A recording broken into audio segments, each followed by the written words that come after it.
Entombed Valley. And by the way, guys, this is a live match. So you might wonder, what, live? Really?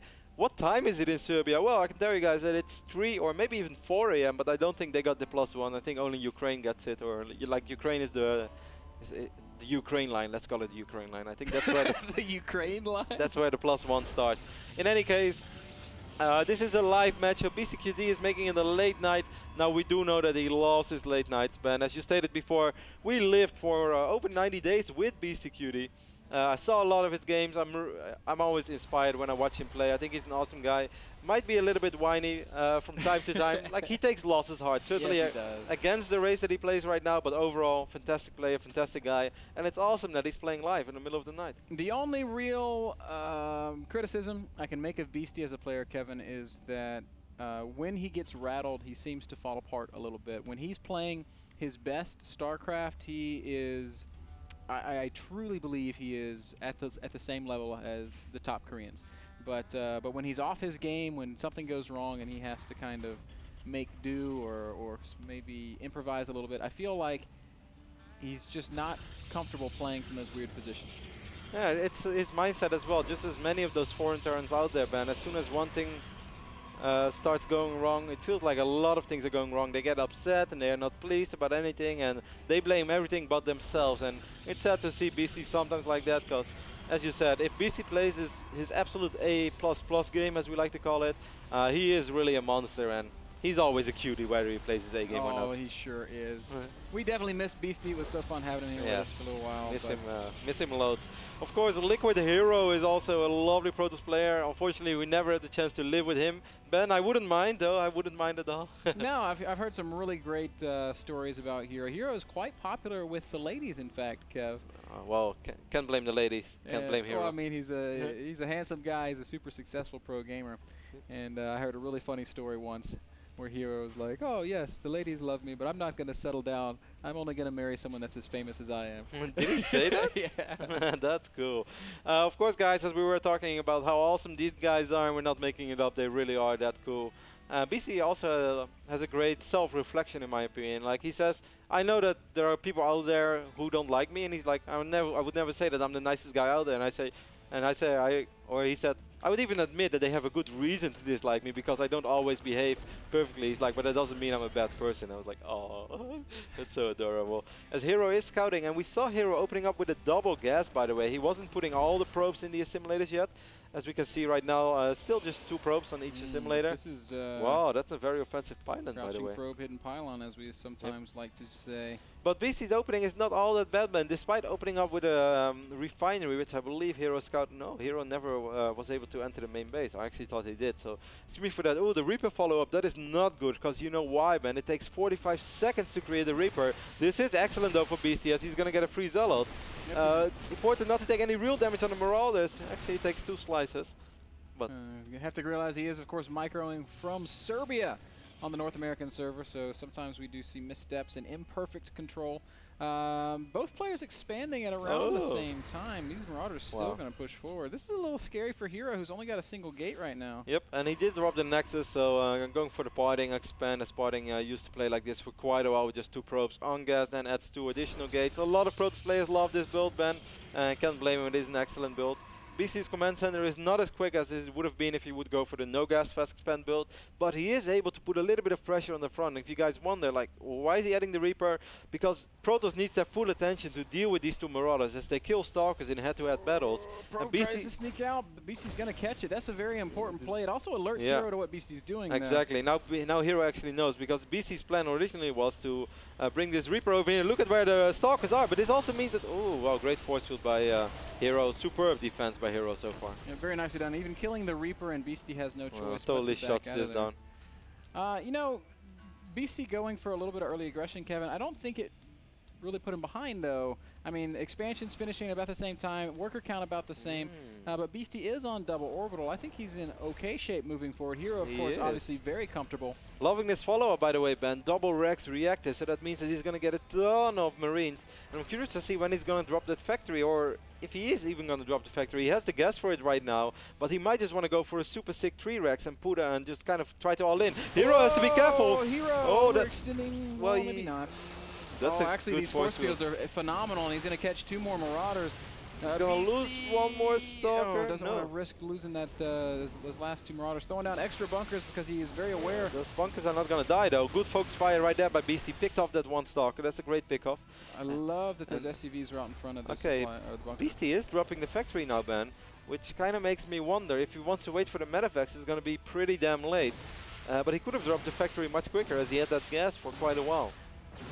So I kind of wonder what Beasty plan is, if he's going to try to hit some sort of timing, or if he's just going to wait for the first 2 Medivacs. No, maybe he's feeling like he needs Medivacs because he's facing some kind of crazy gateway aggression. Of course, he has no way to... He hasn't scanned. I don't think he's scanned. No, he has no way to know exactly what Hero's doing. Hero is dropping a Robo Bay right now, Ben. That's a pretty quick robotic support bay. These rocks? Oh, Hero. Oh, Stim is ready, so at least 1 Stalker is going to die. Actually, all of these Stalkers are going to die. That's great for Beasty, as Stim was finishing up, and the Hero did not get out of there in time. A little bit sloppy there by Hero, and this is a great start for Beasty. Look at the resource loss step, man. This is pretty huge for a Protoss player. You also spotted that pylon in the bottom left. Maybe he's going to wait till he has a Medivac out before he goes and does anything about it. He's still a little bit worried because you don't suddenly want to run into 6 gate pressure with a lot of units coming in over here from the north. So I can totally understand Beasty. You'd rather be safe than sorry, man. Yeah, that's exactly right, Kev. We did go ahead and make some predictions before this game started. We both chose Hero to win this series, but I would certainly be very pleased if Beasty was able to manage the upset. And let's talk about, I went for Hero as well, even though, I mean, I love Hero. He's one of my favorite Protoss players without a doubt. Definitely top 3 of my favorite Korean Protoss players, but as we said, we know Beasty very well personally, so it would be awesome to see him win. But yeah, Hero is the favorite for me as well.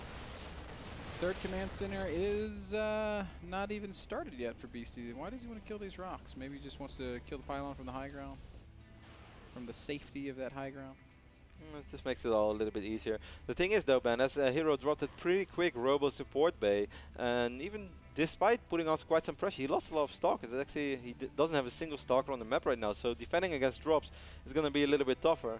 SCV, I'm sure that Beasty would have loved to see a Nexus over here already, Ben.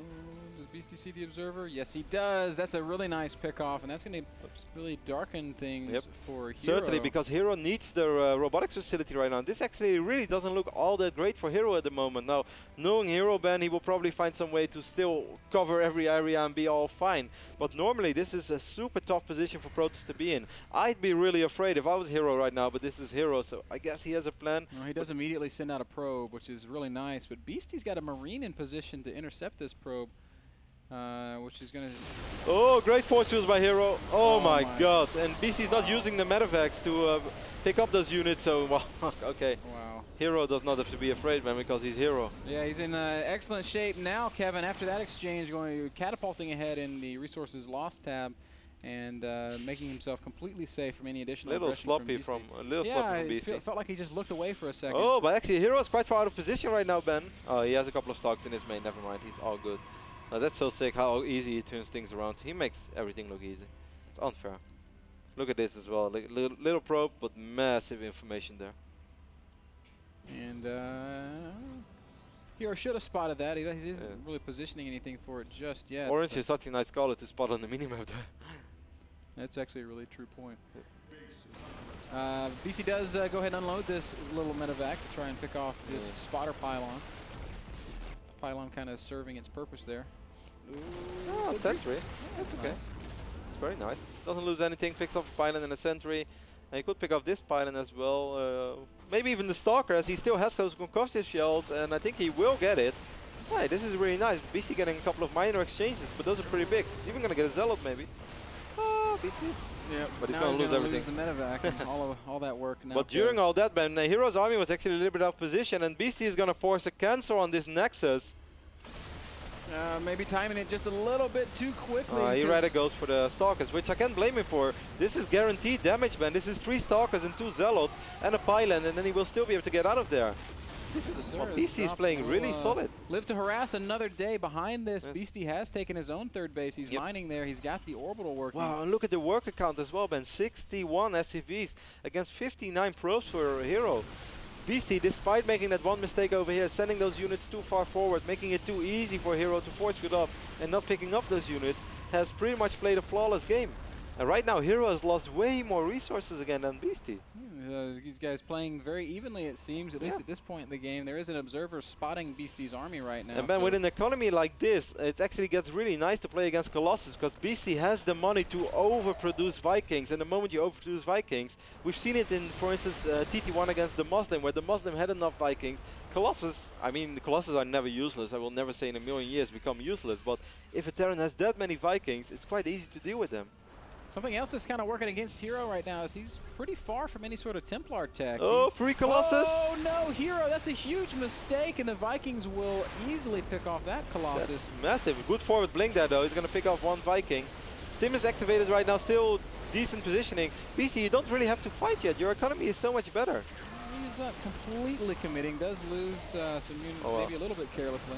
I shouldn't have over-exaggerated. It's not so much better, but he's been out-mining Hero for a little while. And that also means that he can attack with 12 Vikings rather than with 6. I mean, right now he has 6 Vikings over here against 3 Colossus, even though one of them is low on HP. Like, BC doesn't really have to fight right now. Look at the bank he has. 4 bases on the way. He's working on upgrades. 2-2 is on the way. Hero is actually going to chase a little bit. He has Blink, of course. Does not have charge. Managing to pick off the factory there from Beasty, but still, Beasty's setting up a big sort of concave, and he's just going to fight right now. Big offensive blink from those Stalkers, but they're blinking right on top of a lot of Marauders. Beasty trying to spread out his army a little bit. Hard to say which way this is going, as Hero does have more supply, but these Marauders doing a good job focusing the Colossi. If that last Colossus falls, it's actually quite okay. That one Hero Marauder tries to kill it, but nice micro by Hero. These 2 Vikings will get it. Absolutely, yes, and that's... supply-wise, Hero is vaulting ahead a little bit, but Beasty's reinforcements are coming in here. There's not really anything out for Protoss to deal with the bio. Yeah, Beasty really didn't have to fall back right now, Ben. I felt as long as these Zealots were not there, that was a free Immortal and a couple of Stalkers, and I think Beasty could have evened things out. But he has the bank, and he's up to 4 bases. Oh, misrally Tom Cruise. Tom Cruise! Barrel roll! Tom Cruise, you messed up again! You saw that barrel roll? He did a barrel roll to safety. If he was playing Looping Loon right now, he'd be mad wrong. Nah, man, Hero would be in trouble. Oh yeah, yeah, because he got finished off by barrel roll, basically. BC still with 1100 minerals in the bank. Well, Hero has a lot of probes right now, but army supplied 65 against 55. BC right now, even in a small upgrade advantage. How often do we see that? 17 or 18 minutes into the game. Yeah, Hero was a little slow adding his second forge. Finally, he's sort of closing that gap, and he'll finish his 3-3 before Beasty does. Yeah, it's not a mistake though, as if you open up like that, gateway aggression and then Colossus, you can't squeeze in those forges somewhere. You can't just do everything and rob double forts. Or well, you can, but then you're gonna have absolutely 0 units. So opening up with gateway aggression will make no sense. His planetary is taking a lot of damage, but yeah, Hero wisely decides to back off. He can repair and. But the bad thing is for BC, Storm is going to be ready soon. Even though BC is adding Ghost, but I don't really want to go into those Ghost High Templar wars. I felt that if BC would have waited a little bit longer with his first attack and get more Vikings, it would have been better for him. Again, Hero darts in, but again, the planetary forces him back a little bit. Colossi. Only 3 Vikings right now. Only 2 Vikings remaining, as BC anticipated a bigger or a quicker High Templar switch, I guess. He does have 4 popping out, though, so Viking count climbing pretty steadily. And this planetary fortress is an excellent way in buying time. Hero's just going to go for it right now, though. But, he really has to kill this planetary. He will kill the planetary. But at what cost? Oh, that's a great storm. That's a beautiful storm. Beautiful storm, and BC even going to lose a couple of ghosts here. Okay, that's pretty much a game-changing move right there. All 3 ghosts will fall. Charge is going to be ready again. As well, catching more of Beasty's units, and this is rapidly spiraling out of control for Beasty, as he just doesn't have an answer for the Colossi. And now there's no answer to the High Templar after losing all of his ghost. Hero with impeccable control. And Kevin, Beasty has nothing really to answer back with. He's down to just 120 supply and reeling. Oh, and he's going to focus the Archons right now, and they soak up so much damage. Now the Stalkers will fall, though. If only he has those couple of Vikings popping out, but he did lose just a lot of SCVs now already. 3-3 is just not ready yet. More Zealots coming in from Hero as well. But still, I'm impressed by sort of how close BC made this game. And once again, he will pull workers and try to make a valiant last stand, but the Zealot count, the Colossi, the High Templar all complicate things just a bit too much, as Hero does finish off the game and takes it 1-0. Yeah, great overall game by Hero, and he also really hit on the right moment. If he would have let Beastie mine from those 4 bases a little bit longer, then suddenly it gets a lot more tricky, certainly because he didn't have an upgrade advantage. But Hero just striking at the right moment. I thought it was a bold call to make, to actually just storm in at the planetary, because how often don't you see those planetaries so close to dying? Never dies, never dies, never And if dies. those Colossus then actually start shooting on the planetary as well, that means, hey, it's like Bio Labor Day. They can just shoot shoot wild and just kill a lot of Protoss units. But Hero made the right call, took out the planetary, and then also just took a great fight. As I said before while the game was going, I think Beastie anticipated a quicker High Templar switch. That's why I kind of stopped producing Vikings after that big fight in the middle. Because having only 3 Vikings against 2 Colossus, it's not enough. That was no bueno. Either way, I thought both players played really, really nicely. Yeah, really cool game. Very eager to see game number 2. That's going to be coming up after this short break. That first game brought to you guys by Stamps.com. Hassle-free postage from your PC. You can visit www.nasl.tv/p/stamps for a special offer. Go check them out today. Order your special NASL postage. Maybe someday soon you can have Roddy's face on a stamp. That would be awesome. We're going to take a short break. Don't go anywhere. Game 2, Beastie versus Hero, when we return.